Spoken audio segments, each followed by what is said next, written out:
Hey Ryan, how's it going? Doing well. How are you guys? Doing good. All right, Ryan. He was on another show we had about the Temple referendum, and tonight we're going to be talking with Ryan about incorporating Erda. Correct.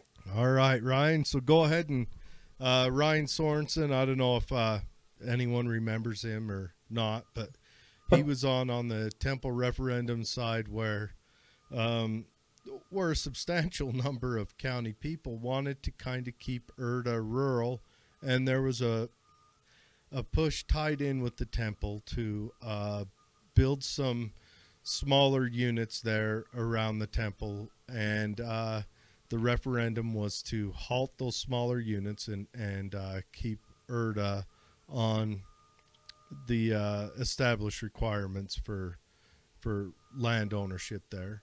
And Right. Keep rural residential zoning. Yeah, you're right. yeah, yeah. So, well, Ryan, what's this? What's the new drive? The drive to make Erda, to establish Erda into The sorry. city. I'm running with the cold tonight, so that's why we're all on Zoom. Otherwise, we'd all be in the same room. But I'm trying to be kind and not get all my friends and neighbors sick. Appreciate it. Yeah. So you want to make Erda a city? Erda incorporate Erda into a town or a city. What's the population of Erda? It depends on whose numbers you use. About 4,000. It seems to be the generally accepted number. The feasibility study referenced the number slightly less than that. Okay, so that's Uh, big enough to make it a city. I don't know offhand what Utah requirements are between a town and city, but well, it's so there's really this has been a process. It's new in the sense that it's sure gained a lot of social media traction the last several months, both from those for and against. Really, this has been an effort that's been many, many years in the making. Um, we there was an effort to begin gathering signatures to petition the lieutenant governor's office for a feasibility study about 4 years ago.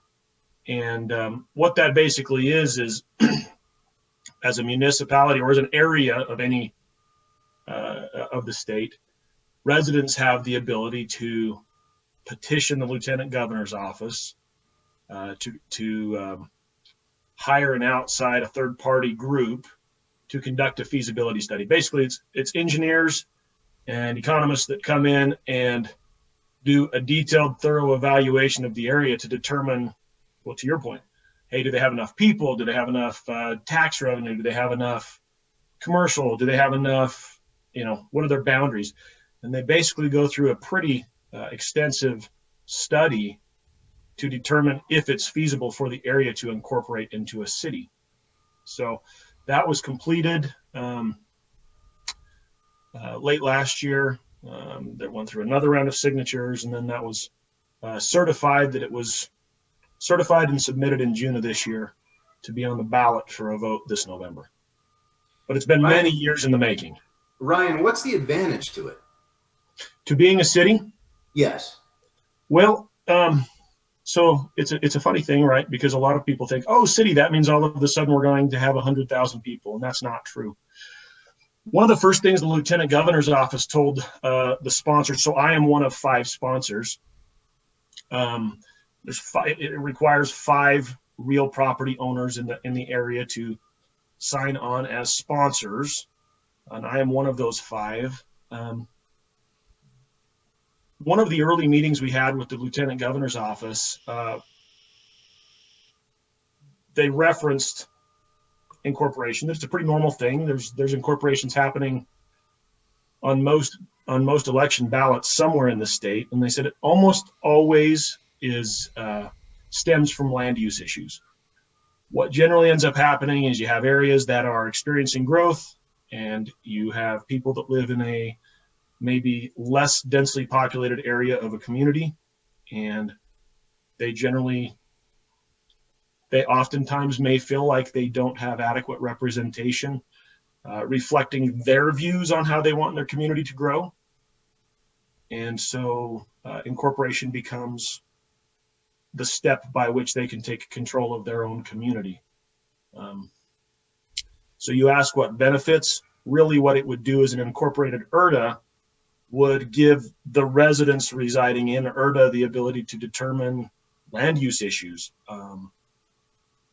public works issues. A city council and a mayor, well, let me back up. When it's on the ballot, there's a vote. The options are a person can choose to vote yes or no for incorporation. And there's a number of succeeding questions which ask the people to vote for the type of government that they would want to have representing them. In a scenario where there's, you can choose the number of city council representatives, if you want districts, no districts, if you want a mayor, no mayor. For a hypothetical here, let's say that the voters opted to have a mayor council form of government. Those people would be elected from within the boundaries of Erda, meaning the people in Erda would be represented by their neighbors. And when we spoke before, you said there's some people who are kind of against it. Sure. What are their arguments? There's a few. Some have tried to make the case that taxes will go up. The feasibility study addressed that and said that they anticipated that taxes would stay level with the potential to go down. That's a great thought.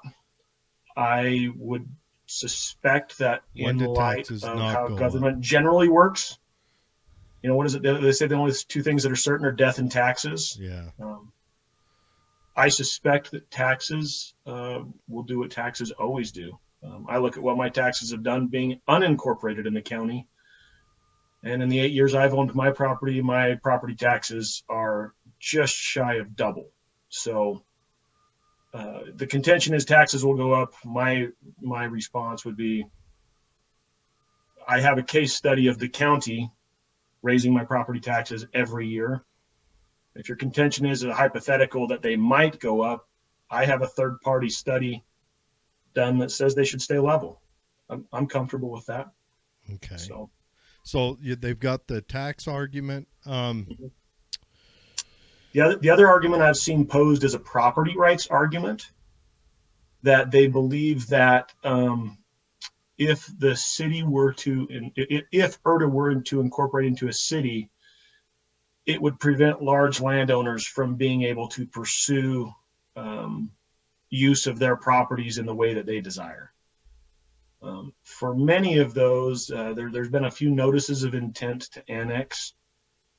This will bore you with the details, but historically in the state of Utah, in a county of the first class, which was basically the big populated counties, right? If a petition for incorporation was determined to be valid and it was going to make it on the ballot, there was a state law that came in and said, hey, once the feasibility study's been completed and we have these proposed boundaries and it's going on the ballot, there can be no annexations up until until after there's a vote. Because we don't want to have 10 different things that voters are looking at with a lot of confusion as to where are the boundaries of the city going to be and what's going to happen. And so what happens is to trigger the study, it requires a certain percentage of land owners as far as the acreage of land to sign on. And it also requires a certain percentage of dollar value of real estate in the area to sign on. After the feasibility study's been concluded, landowners whose property exceeds a certain acreage or percentage of value are notified by the lieutenant governor's office that, hey, it looks like we're going to be moving forward with incorporation. You got 15 days. If you want to pull your property out, now's the time to do it. This spring, there was a number of bills that were passed kind of at the 11th hour and 59th minute that majorly muddied the water. There was a bill passed in March that extended that same type of protection to all counties, regardless of population in the state.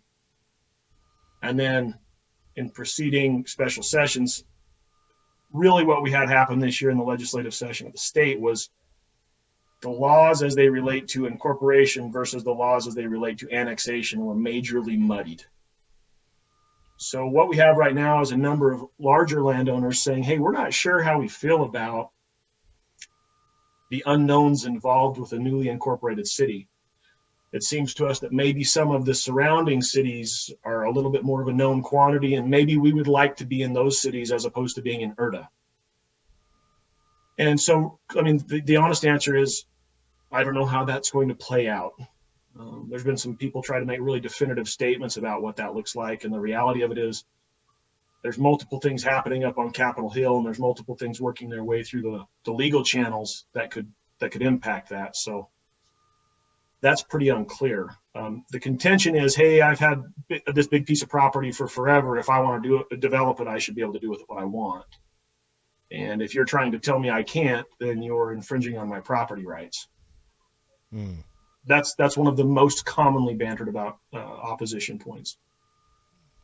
I can kind of honestly see their point on that, where they want to own their property, but then again,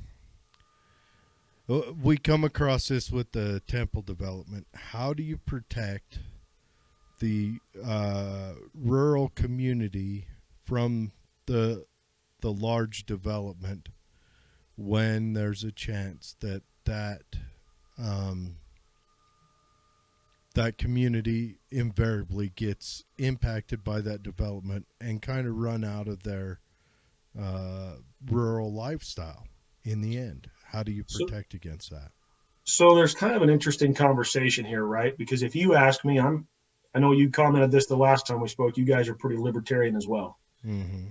And if you wanted to ask me my personal opinion, that would be the more libertarian analysis of how property rights work. It's that those rights are absolute and it's my property. So, I'm going to do with it what I want, and you do what you want with your property. And if I want to build a skyscraper or have a pig farm, I can do it. And if you want to have a farm or a neighborhood, you can do it. Recognizing that that's not the premise by which most people think. And also, I mean, say you do have a pig farm, the guy next to you develops. And we talked about this from your childhood. Mm-hmm. You guys had a farm and got run out by development coming in next door. Yep. Now, I think the libertarian way to manage that would be you develop that, but it's written clause in to everybody's contract who buys a home. Those people have a pig farm, and we respect our neighbors when we first buy and build this. And then also, if the developer, if he makes, if he cataracts traffic because of his development, then it's his responsibility to widen that road or to manage that. So let's say some guy down Erda right before that S curve down there builds a development on the north side of the road where that horse stable is. And because of that development, an extra 200 homes or whatever, let's say it makes that road from there to 36 unmanageable. It then becomes his responsibility to figure that out. And that means either cutting a road towards Stansbury or widening the road east. A lot of people will make that argument that developers should be responsible for the community cost of the infrastructure. To your point, if it affects the community, I think the thing, we might have spoken about this last time as well. The reality of it is rights generally are not absolute, though, in the sense that rights are negative, right? That's true. My rights end at the other guy's nose. Yep. So, I mean, even if I'm being a purist and saying I get to do whatever I want with my property, that's true so long as what I'm doing with my property doesn't quantifiably have a negative impact on my neighbor. Mm-hmm. And, you can get out into the subjective weeds pretty far in that conversation about how do you quantify what's negative and what's not. Yeah. But the reality of it is, I think the way that's been mitigated in most states, not all states, but most states, is we deal with zoning laws. Mm-hmm. And different pieces of property are zoned for different types of uses. And the idea is to give somebody purchasing real estate pretty good idea of what it is that they're moving in next to. Now, zone changes happen pretty regularly, but it's an interesting deal that, one of the contentions I've heard opposition make is, well, we wouldn't be able to develop. We'd be stopped from developing. And one of the comments that I've made on a couple of threads is it's really important to understand the ordinances associated with municipal code for development. There's two different words that get used, and one of those is shall, and one of those is may. So if Jared owns 100 acres, and that 100 acres is zoned for RR1 for 1 acre lots, and Jared goes into the municipality and proposes a development that's 1 acre lots, the municipality shall approve your project. There's not a legal mechanism to stop. If you can bring the water and you're going to put in the development and it's in harmony with zoning, they can't stop you from developing your property. Mm-hmm.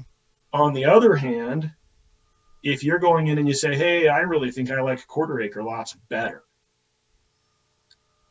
you can go to your engineer and you can have your engineer design a plan that reflects 1/4 acre lots, and you go apply to the municipality. The verbiage associated with the zone changes, they may approve it. Really what they're saying is the onus is on you as the landowner to demonstrate why this is in the best interest of the community, for the community to approve a zone change through their elected leaders, because what you're doing is making an impact on the community. Yeah. So yeah, it's like you sell it. If your idea is that great, sell it. Get the community to bite off on it. And I think there's an element of who you are as well when you approach them, because I mean, I know that I wanted to be zoned for a commercial kitchen in my basement to do chocolate, and I was downright told no. Sure. It wasn't may, it was no. Yeah. But these land owners, these deep pocket people, they can approach them and they've got a little bit more leverage than say the average Joe. And I suppose in a city environment, maybe you have more leverage as an average Joe than you would normally.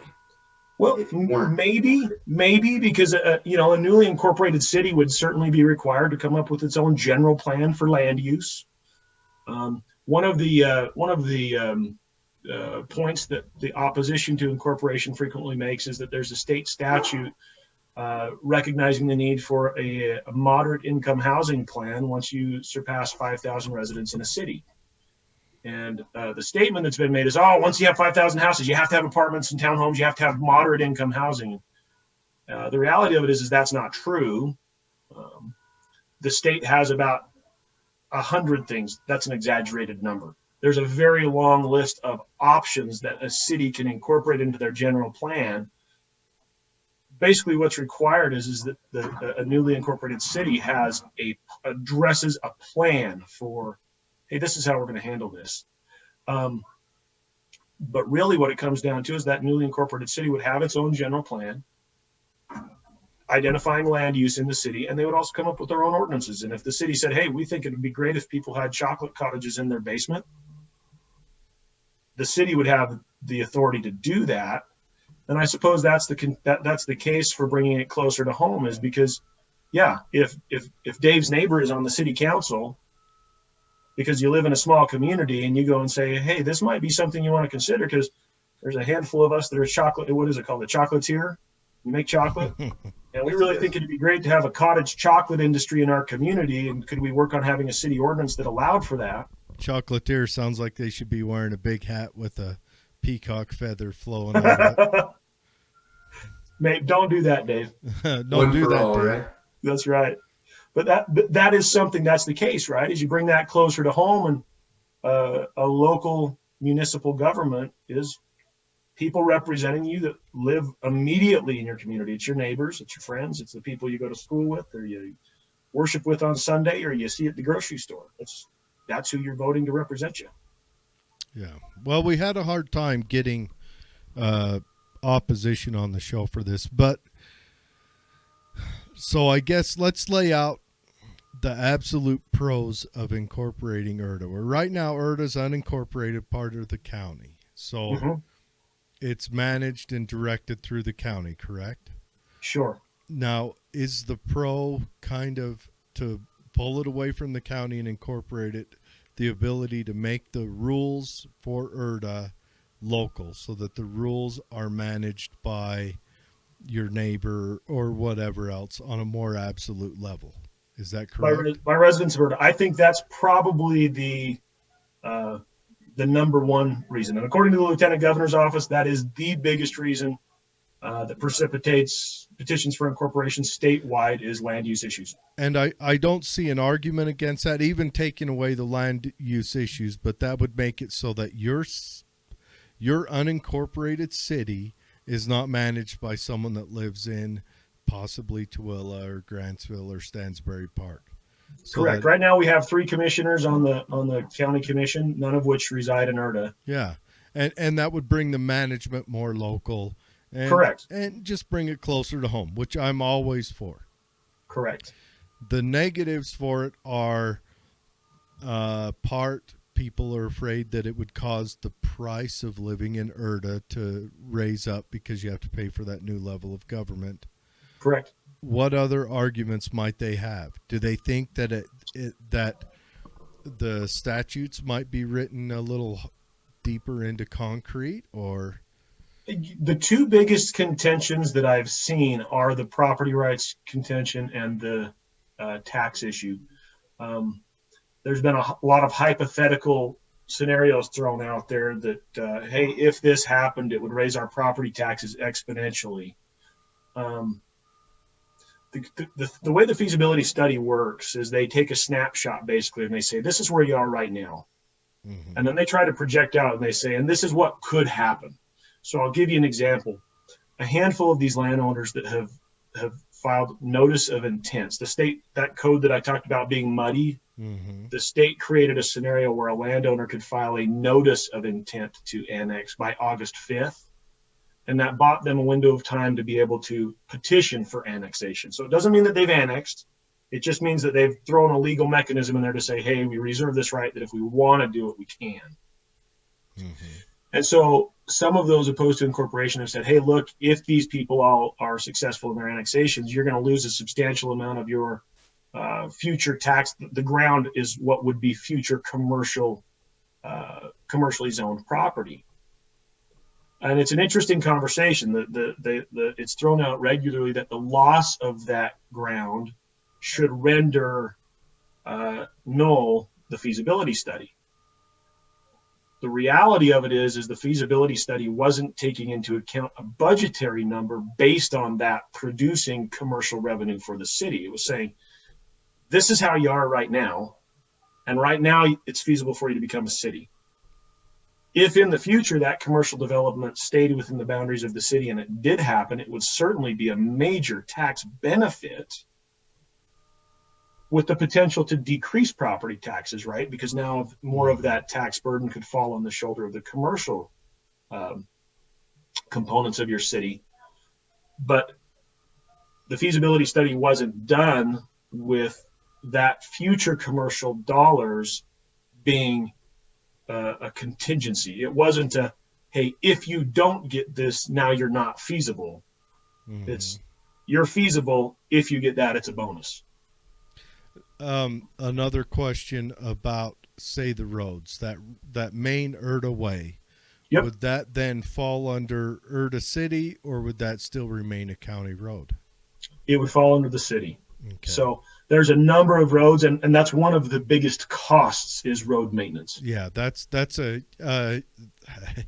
finding out on city management. That's one of the larger costs is road maintenance and the utilities. Yep. And so, yeah. Okay, but road that's all that's accounted for in the budget. Yeah, but right now you're already paying for that. That tax money would then be turned to a city level instead of a county level. Correct. So right now, instead of my tax bill coming from Tooele County, my tax bill would come from the city of Erda. Okay. All right. Would Erda, so then Erda would take up that probably, I don't know if Erda would take over the disposal and water costs, or if that'd still be up to Tooele. So currently most of Erda is not on municipal water. It's on wells or water co-ops. Like my home is on a water co-op, and then the people on larger lots are on wells.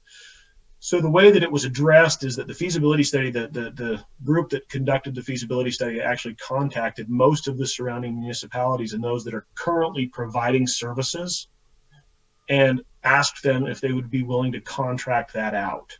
Uh-huh. And so, to give you a case study and real world example right now, the city of Saratoga Springs has a police department. Uh-huh. Bluffdale does not have a police department. They contract for officers from Saratoga Springs to come and police Bluffdale. Okay. So same type of a deal where the feasibility study contacted Tooele County sheriffs as well as other sheriff's departments, municipal city sheriff's departments, and said, hey, if you were one, would you be willing to do this? Would you contract to provide law enforcement services for a newly incorporated city? And how much would that cost? And then it determined, yeah, that's probably in line with what they're currently paying. And so it's a misnomer to think that, hey, you incorporate into a city and all of a sudden you have to build a police station and you have to build a fire station and you have to build a city hall and you have to build. Yeah. You don't. I know North Tooele would probably be willing to contract, and they're a really good fire department. North Tooele is awesome. Yeah, they're probably the best fire department a volunteer fire department that I've ever witnessed. They respond to everything they can, and they do it. They're speedy. Now, is Stansbury Park, is that incorporated? No. Stansbury Park tried to incorporate a few years ago and lost by the narrowest of margins. Okay. There's still a few that think that was good, but I think the overwhelming majority of residents that I've spoken to, so now this is an anecdotal, this is Ryan's conversation. I'm not trying to say this was a scientific poll. Yeah. The majority of residents that I've spoken to in Stansbury regret, they feel like that was a missed opportunity to have not incorporated for the same reason. Stansbury's basically being just rapidly developed, and the residents of Stansbury really don't have a whole lot of say on what's happening. There's not a lot of control in that. That's for sure. Yeah. It's your community, and you really don't have a lot of recourse. You don't have I think Stansbury started off on the back foot on that anyway, because they weren't designed to be rural. They were initially designed to be kind of luxury, half-acre lots or quarter-acre lots, and they just expanded on that. And it seems like when you drive by there, the lots and the houses keep getting a little bit smaller and a little bit taller. Mm-hmm. Those new units built to in certain areas, that's true, yeah. The new units built to the west, right there on your way to Grantsville, those new houses, they're just kind of little straight-up squares. I'm not saying they're bad, but... No, I mean, on the bright side, if you ran out of toilet paper, your neighbor can hand you some through the window, right? Yeah, well, he may have to gently toss it. That's right. It might take a little underhand, a Grady toss. And if you plan them right, you could have bathroom windows right across from each other. But right. Yeah, they're building them a little closer and a little, but. And ultimately, there's nothing wrong with that type of housing, right? No, I mean, it takes all types of housing. That is and true. a vibrant, diverse community requires a lot of different housing. I think the case that's being made is, hey, but why don't we let the people who are immediately affected by it decide how that happens? That's true. And also, there's no guarantee that if you incorporate that won't happen either. I mean, likely it will, because if you looked at the proposed boundaries of the city of Erda. Now, this is me speaking just totally as Ryan, and I've said this on social media in a number of threads, and so I feel comfortable saying it. But I think there's certainly a scenario wherein that type of development is a boon to any community. The important thing is to be sure it's not being put in an area where it's going to cause conflict with immediately adjacent neighbors. And everybody says, "Oh, you're just saying not in my backyard," and I'm saying, if somebody buys a property that's rurally zoned and everything adjacent to them is rurally zoned, I think it's reasonable that their expectation is, hey, this is kind of what I'm moving into. When you come in and dramatically alter what's next to it, you've altered their use of their property, as opposed to having some foresight and saying, let's go to an area where this doesn't have a negative impact right now on anybody. Let's create a smart general plan for the community, and let's put that in an area right now where everybody who comes in and buys adjacent to it already knows that that's what's going to be going there. Well, it's not just that, but you protect the person buying. Correct. What if someone builds these these massive lots, or these small lots next to a working animal farm. Yep. And so they go in there and they buy, in the winter, or, they buy their house in the winter, and then come spring during birthing season, they get to enjoy that. Yep. And which, the baby cows are cute, but then eventually comes time for mating season, and cows get kind of loud during mating season, or worse yet, during slaughter season, and they get to experience that. Are they going to be comfortable living there in a place they just bought? Mm-hmm. So you're protecting both sides. Correct. It is truly the protection of property rights. It's saying, let's do this in a way that it's not causing conflict amongst neighbors. Now, would incorporating Erda or not incorporating Erda be a better protection against that? I think the referendum was a good idea, and I know a lot of people disagree with me, but I think you defended a lot of those farming neighbors with their tractors and all that other stuff. Mm-hmm. And you defended people who were coming in to buy these houses from moving into a place that they couldn't immediately live in comfort in. You protected both parties on that being stopped. And I know there's still a lot of argument against that, and people are concerned about the delay it's may have possibly had on the temple being completed. So to your question, if you were to look at history, we all know that most people are very apathetic when it comes to politics or even just being civically engaged, right? Most people just figure that somebody else is going to take care of it. Correct. I think when you look at a rural community and what's happened in the last 3 years, the number of referendums that have been undertaken and have successfully gathered enough signatures to make it on the ballot from a very small community in response to land use zoning issues coming down, rolling downhill from the county. For me, the evidence would suggest that a fair number of the people in this community really don't feel like the county is listening to who they are as residents in the community in which they live. So then, incorporate to strengthen those defenses. Right, because it removes the county from being able to have any impact on any type of legislative maneuver to this, what we're speaking about, within the boundaries of the city of Erda. Right. Okay. All right. So I agree with that then. If you can strengthen the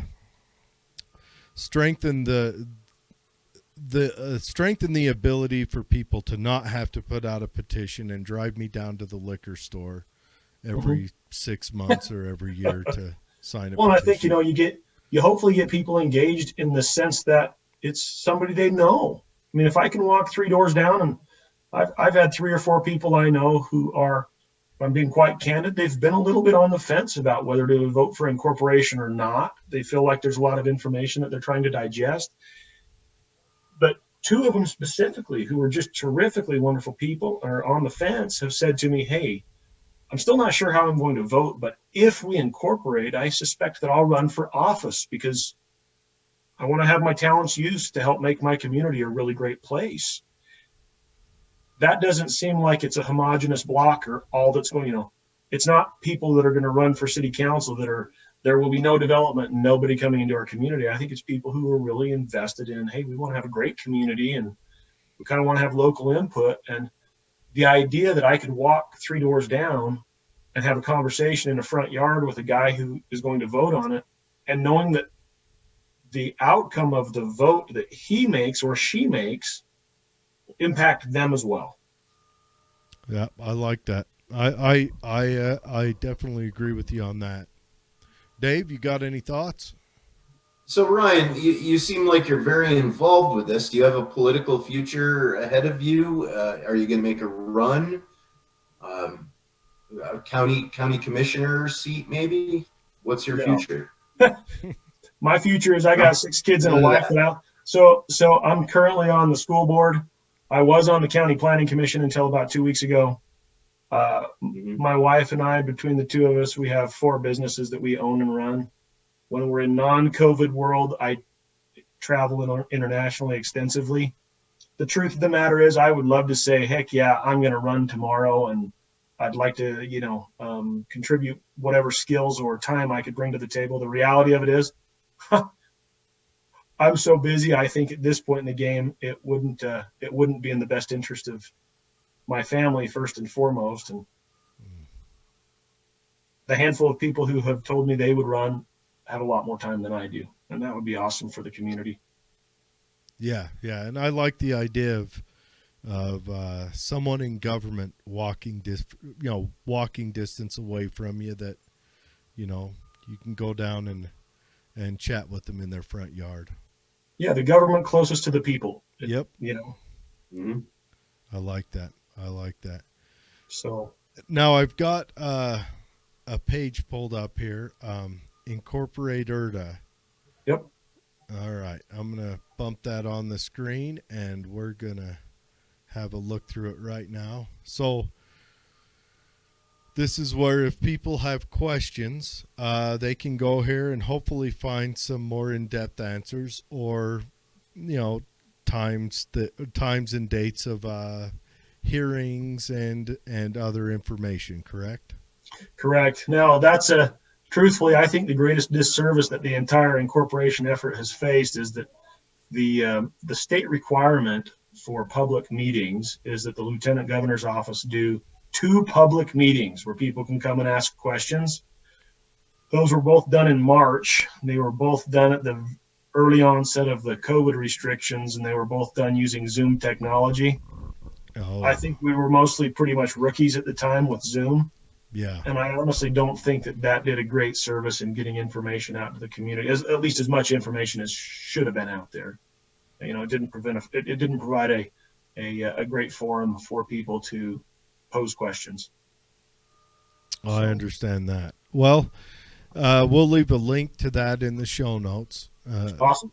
And people can go look at that. And if you don't mind, we'll leave your contact information and any Facebook driven information, because that seems to be Sure. the means that people So we've got an Incorporate Erda Facebook page, and Caleb Sessions is another one of the sponsors that he and I have kind of been fielding most of the questions. So okay, people can call me on my cell phone. They can call Caleb on his cell phone, shoot me an email, messages on Facebook. Really, I think the case for incorporation is super strong. And it's a fun conversation to have with people. I think there's been a lot of people come in very skeptical, and when you have just a very reasoned, and a lot of people, if I were to say this, change is scary, right? And I think a lot of people look at things that are changing and they go, that's really scary. And then there's been a lot of contention in the community. There's been some pretty strong words said from a lot of different people. And I think a natural human reaction is to say, ooh, this is change and it's causing contention and it's scary, so I'm going to back away from it.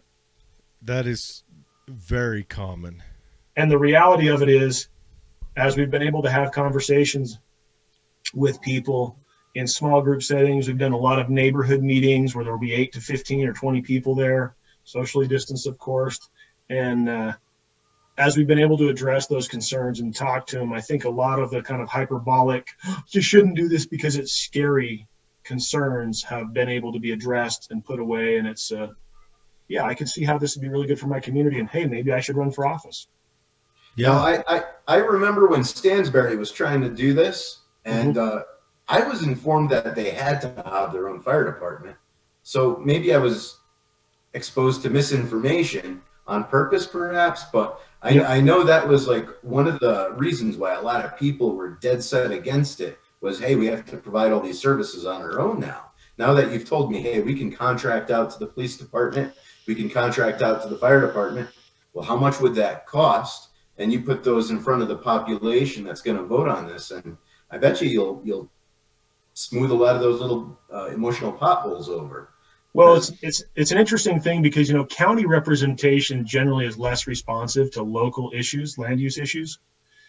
There's a couple of other municipalities that are on the ballot to incorporate this this November as well around the state.